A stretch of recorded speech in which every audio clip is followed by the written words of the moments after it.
اعوذ باللہ من الشیطان الرجیم بسم اللہ الرحمن الرحیم السلام علیکم ورحمۃ اللہ وبرکاتہ۔ آج کا ایک اور نہایت ہی اہم سوال ہے، ایک آدمی رمضان کے روزے نہیں رکھتا یا نہیں رکھ سکتا تو وہ کیا کرے؟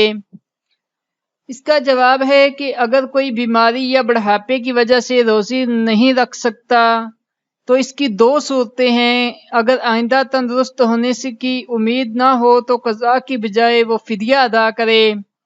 سورۃ البقرہ میں ارشاد باری تعالیٰ ہے، اور جو لوگ روزہ کی طاقت نہیں رکھتے وہ فدیہ کے طور ایک مسکین کو کھانا کھلائیں۔ اگر کوئی اتنا بوڑھا ہو گیا کہ روزہ رکھنے کی ہمت نہ رہی تو وہ بھی فدیہ دے، جیسا کہ حضرت ابن عباس رضی اللہ تعالی عنہ کا فتویٰ ہے۔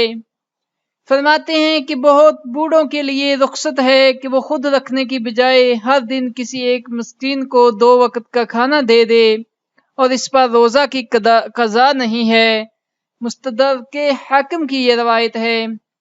اگر بیماری سے تندرست ہونے کی امید ہو، یعنی اسے امید ہو کہ وہ تندرست ہو جائے گا، تو اسے چاہیے کہ بعد میں فوت شدہ روزوں کو دوبارہ رکھے۔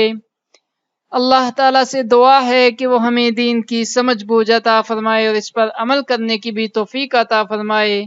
جزاک اللہ۔